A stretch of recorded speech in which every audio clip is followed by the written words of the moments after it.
Estamos aqui mais uma vez para um podcast do Centro de Estudos John Knox da primeira IPI de Bauru. E hoje estou aqui mais uma vez falando diretamente dos estúdios do John Knox da primeira IPI de Bauru. Eu aqui, pastor Davi, juntamente com pastor Daniel e pastor Rodrigo. Tudo bom, gente? Tudo jóia, graças a Deus.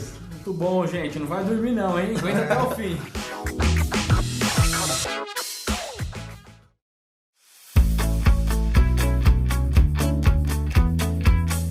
Muito bem, pastor Rodrigo, então eu quero já começar. Quais são hoje as maneiras de algumas igrejas administrarem a ceia? A gente sabe que tem umas palavras e termos difíceis, né? Transubstanciação, consubstanciação, união mística. O que é isso, pastor Rodrigo? Explica pra gente. E o que a gente faz aqui na nossa igreja?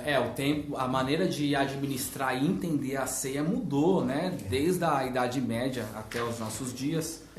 Nós não temos nenhum documento mostrando como a igreja entendia de fato a ceia antes de 1215. Olha que data, que é a data do concílio. Um concílio que teve na igreja medieval para discutir o entendimento a respeito da ceia. Desde esse concílio e depois, principalmente na época da Reforma Protestante, a Igreja Católica insistiu. Na verdade, já tinha esse entendimento, mas insistiu na ideia da transubstanciação. Isso até hoje. Eles acreditam que o pão se transforma fisicamente, né, no corpo de Cristo e o cálice no sangue de Jesus. Mas desde 1215 o cálice foi retirado então da boca dos fiéis, ficando somente com o ministro, né? Então o povo participa só da hóstia e não pode nem comer a hóstia, não pode nem mastigar, né? Na igreja católica do lado oriental nunca foi formulada uma doutrina a respeito do entendimento da ceia. Acredita-se que o entendimento que eles têm a respeito do pão e do cálice é bem parecido com o entendimento que os reformados têm. A gente vai chegar lá. Depois, no século XVI, surge Martinho Lutero com uma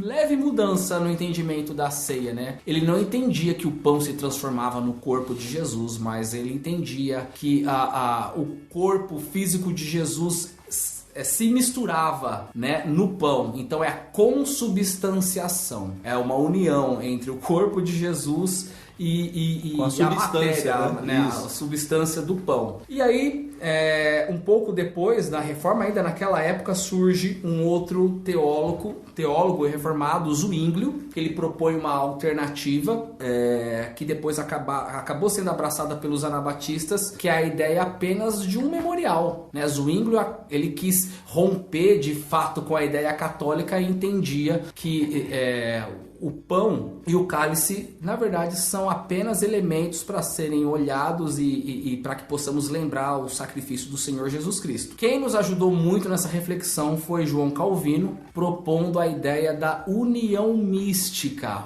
Né? O pessoal já pensa agora que vamos falar de esoterismo. Não tem nada a ver. A gente já pode pensar isso. Mas nós cremos não como Zwinglio, que acreditava que apenas era um memorial. Nós cremos na união do Senhor Jesus Cristo no momento da ceia, no coração do crente que come e bebe com fé. Então, não é a presença de Cristo no pão, como acreditavam os luteranos ou os católicos, e nem no cálice, mas é a presença espiritual de Cristo no coração daquele que come e bebe com fé. Então, hoje, as duas principais linhas do meio evangélico é a linha presbiteriana, né, que herdamos de João Calvino, e a linha batista, que seguiu a linha de Zwinglio. Os nossos irmãos batistas, eles celebram a ceia apenas como um memorial. Nós discordamos deles nesse sentido porque o Senhor Jesus Cristo nos convida a participar da ceia. Não é apenas uma memória fria, mas nós cremos na união com o Senhor Jesus Cristo. Se não fosse assim, nós não precisaríamos comer o pão nem beber o cálice.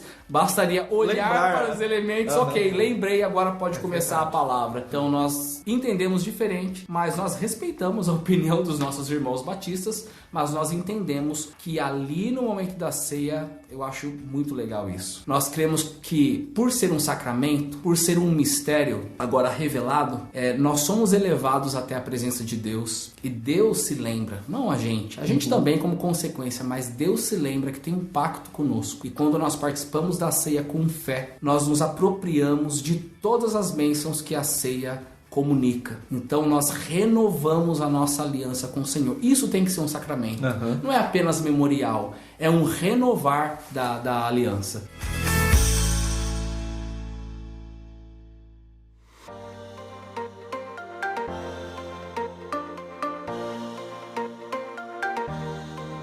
Pastor Daniel, tem muita gente que talvez chega até a trivializar assim, a ceia, né? Por exemplo, eu não tenho suco de uva, tenho um pouco de Coca-Cola, eu não tenho pão, mas eu tenho lá uma negresco, ou uma traquina, ou um pedaço de pizza. Ali eu posso fazer isso ou não posso? Já não estou na igreja. Como que funciona isso, pastor Daniel?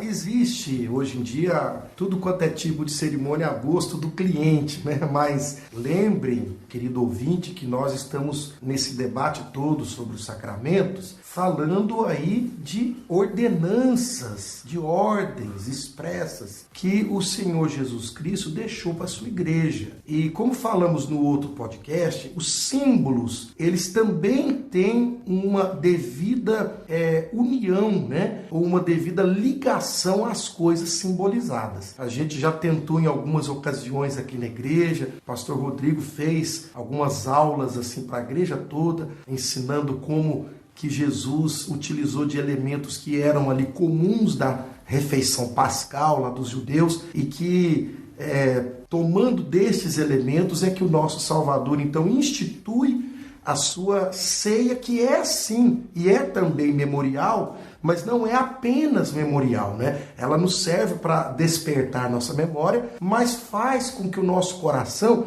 evoque a promessa salvadora do nosso Deus a partir daquilo que Deus fez por nós lá na cruz do Calvário. Então, pense bem aí, querido, olha o quanto é apropriado nós pegarmos um pequeno pedaço de pão, mastigarmos esse pequeno pedaço de pão, porque a Bíblia Sagrada, ela, por exemplo, nos avisa e nos informa que Jesus foi moído pelas nossas transgressões, né? Ele sofreu torturas ali, processos, né, em que eles quiseram quebrar o seu vigor físico através de uma série de torturas físicas que moeram a estrutura corporal do nosso Salvador Jesus. Nós também absorvemos uma pequena quantidade ali do suco de uva, né, do vinho, porque a terra absorveu o sangue de Jesus que foi derramado, nos purifica de todo o pecado, é o que diz a Bíblia, né? Então é necessário que os elementos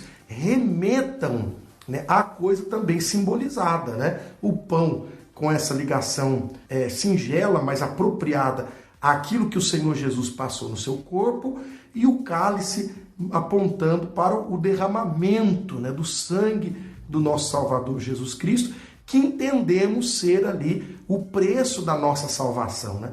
Que entendemos ser aquilo que o Senhor Jesus deu como preço, a sua vida, o seu sangue derramado em nosso lugar, para que a lei de Deus fosse satisfeita, né? E nós fôssemos então considerados como justos, justificados, perdoados na presença do Senhor Deus. Então é importante que nós não venhamos assim a dar crédito ou espaço para essas distorções comuns que têm acontecido hoje em dia, mas que você, membro de uma igreja, você procure participar da Eucaristia, da comunhão, da ceia do Senhor, em corpo, em comunidade, junto com sua família da fé, porque aquilo ali é sinal e selo da aliança que o Senhor Deus tem com o seu povo, sabe? Participe de coração aberto, e é uma das coisas, um dos momentos e eventos mais importantes na vida da igreja, pois grande parte da vida da igreja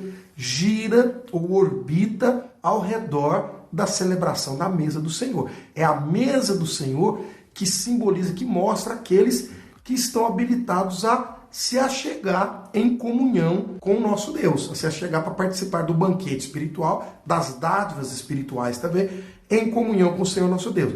Então é importante que você venha com o coração quebrantado, com súplica de perdão, sincero arrependimento, mas participe. A Bíblia diz assim, o apóstolo Paulo: o pão que partimos não é a comunhão com o corpo do Senhor Jesus, o cálice que nós tomamos não é a comunhão com o sangue do Senhor, então quer dizer, aquilo ali não é só uma lembrança, é de fato um exercício que nos liga espiritualmente ao Senhor Deus de uma forma muito especial. É por isso que nós, conforme o pastor Rodrigo esclareceu muito bem, nós insistimos nessa presença real, porém espiritual do Salvador no coração daquele que toma os elementos com fé. Jesus está ali presente, sim, né? Realmente presente no coração daquele que faz o uso correto dessa hora. Se você brincar com o negócio, aquilo não vai passar de brincadeira. Mas se você tomar devidamente, como Jesus e seus apóstolos mandaram, né, você vai ser ricamente abençoado, sustentado e confirmado nessa fé bendita que é a nossa fé cristã. Esse é o sacramento que vai dando manutenção, firmeza para a nossa fé. Então é importante participar dele sim. Ou seja, muito importante para você substituir isso com clube social e Dolly.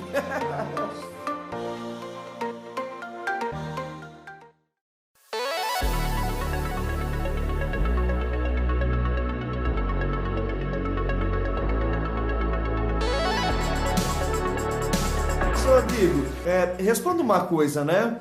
E se a intenção for as melhores possíveis, eu estou lá em casa, eu não posso administrar os elementos para mim mesmo? Nós cremos ainda mais que a gente está agora, né? Ainda com medo da pandemia, né? Não sei que ano você está ouvindo esse podcast, mas fomos atingidos por uma pandemia, né? E aí? É complicado até essa questão de fazer a ceia em casa, né? Pois é, a ceia não foi ordenada para ser celebrada online. Isso é óbvio, né? Ela foi dada pelo Senhor Jesus para ser celebrada em comunidade e comunidade física, né? Uns com os outros, né? Você pratica a comunhão quando você olha no olho do seu irmão e ele pisou na bola com você. Em casa é muito fácil, né? E nós cremos que por ser um sacramento, nós, né, os ordenados, os ministros, eles receberam essa missão de administrar os mistérios de Deus, né? De administrar os sacramentos. Então, deve ser administrado por pastores ou por presbíteros, né? Nós entendemos que essa é a interpretação correta da palavra de Deus e nós também lembramos que assim consta na Confissão de Fé de Westminster também, né? Que nós fomos designados para isso. Então, ninguém tem essa autoridade de fazer a ceia, mesmo com a melhor das intenções, né? Tô aqui em casa. Não, vou fazer. Hoje eu orei, né? Uma quarta-feira, eu estou bem com Deus, então vou fazer minha própria ceia. A intenção, intenção boa não é suficiente. A gente precisa ter sabedoria, né? E a gente precisa ser obediente, né? A gente precisa fazer aquilo que Deus ordena para que façamos, né? Não aquilo que dá na nossa cabeça. Existem outras boas intenções. Deixa eu compartilhar um negócio com vocês, acho que vocês nem sabem. Vixe, lá vem revelações, hein? Ó. Não, a última vez que teve a ceia aqui na igreja, eu fui levar ali para distribuir lá na galeria. Aí teve uma família, né? Uma família que está frequentando, e aí tinha uma menina. E a gente vai entrar daqui a pouco na questão da ceia para criança, mas tinha ali uma menina que queria participar da ceia e eles não são membros da igreja. E aí o pai perguntou se ela podia participar da ceia e eu perguntei, ela é batizada? E eles responderam não. Cara, mas me cortou o coração, porque a menina tá bem intencionada e eu também poderia estar bem intencionado de dar a ceia para ela, porque a menina assim, sabe? Aquele olhar... Como que você vai falar não? Mas a ceia não é minha. Se fosse minha, ela até podia participar, né? Mas a ceia é do Senhor. A boa intenção, até numa situação dessa, não é tudo. A gente precisa ter zelo e respeito para fazer conforme Cristo ordenou, para fazer de maneira certa. Então, boa intenção, nem nesse caso, nem no caso da pessoa estar lá em casa assistindo o culto e fazer com Big Mac o suco de uva do McDonald's com bastante gelo, porque eles gostam de bastante gelo. Nem assim seria prudente, seria sábio, né?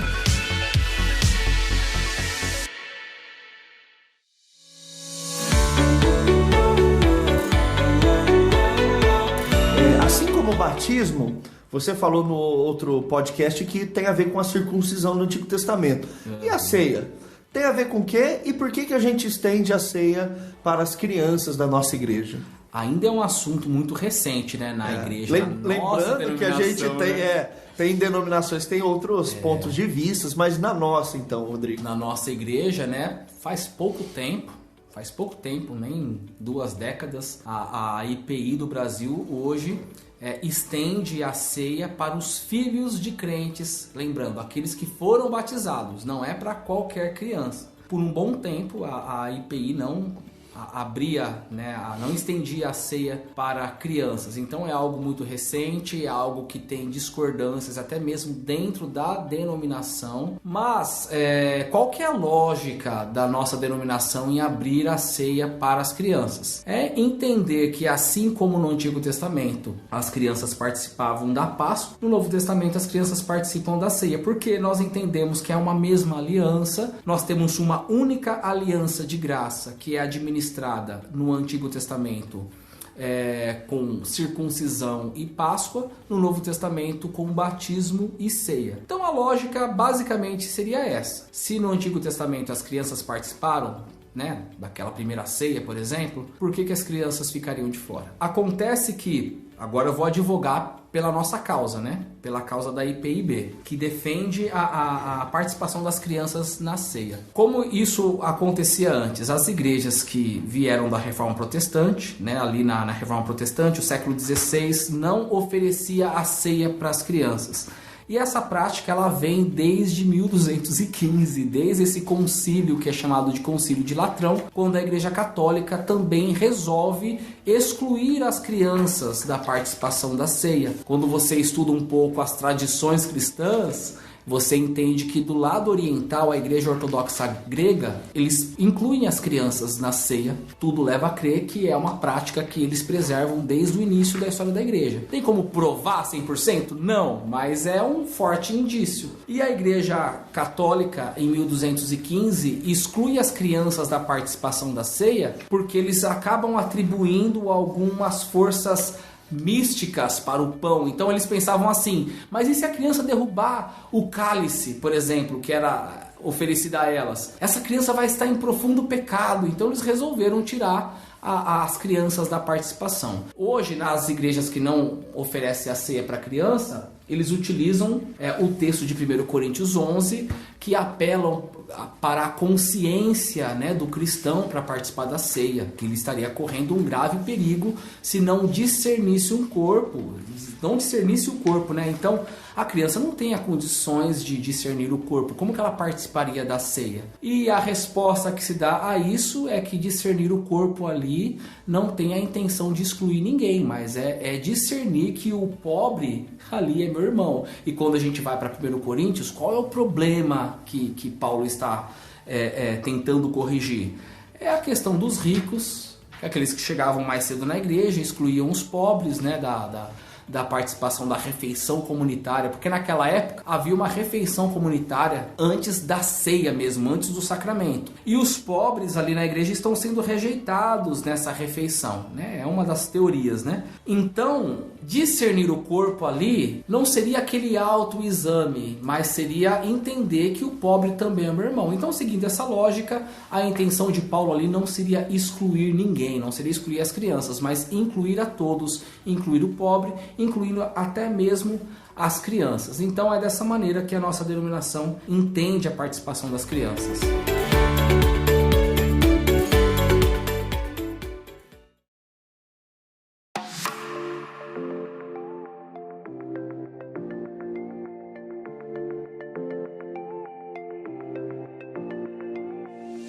Pastor Daniel, tá quietinho aí, mas deixa eu perguntar uma coisa para você.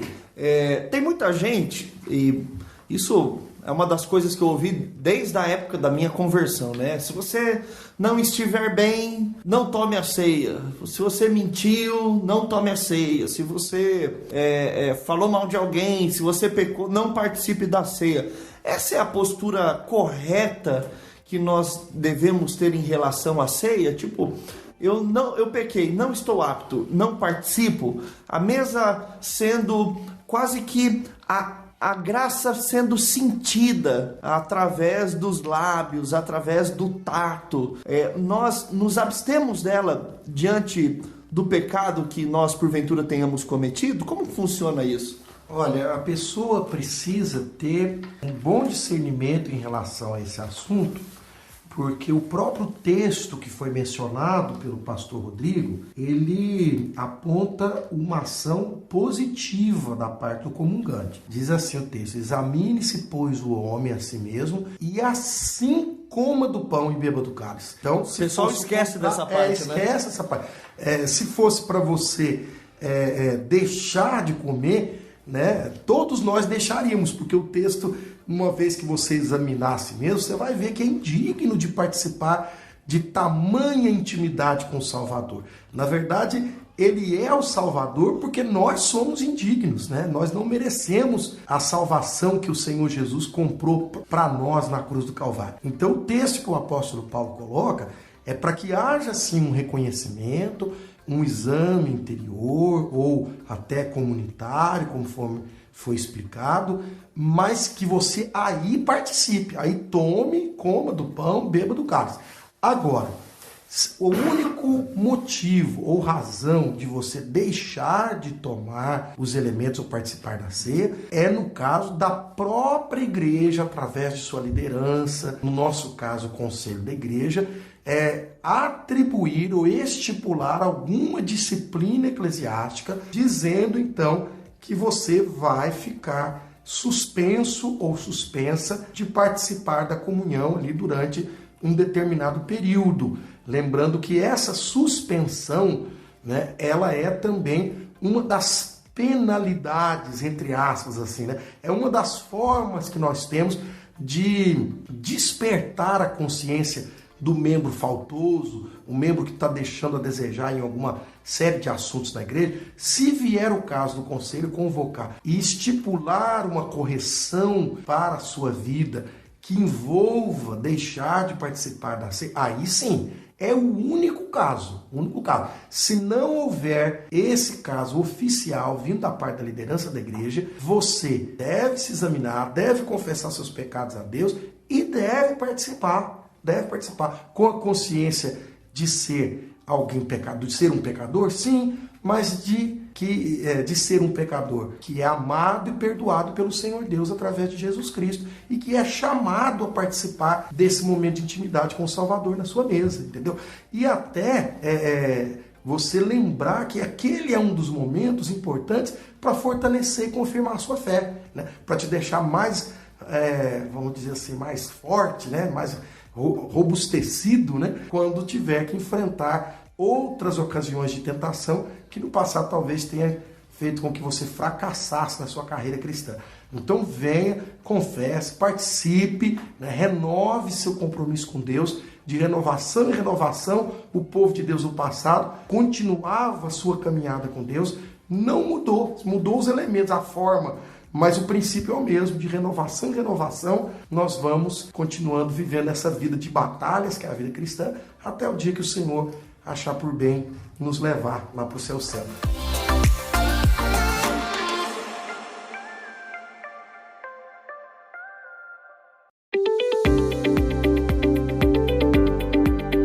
Muito bem, nós estamos chegando ao fim de mais um podcast do John Knox, primeiro IPI de Bauru. Que Deus abençoe você e até o próximo podcast.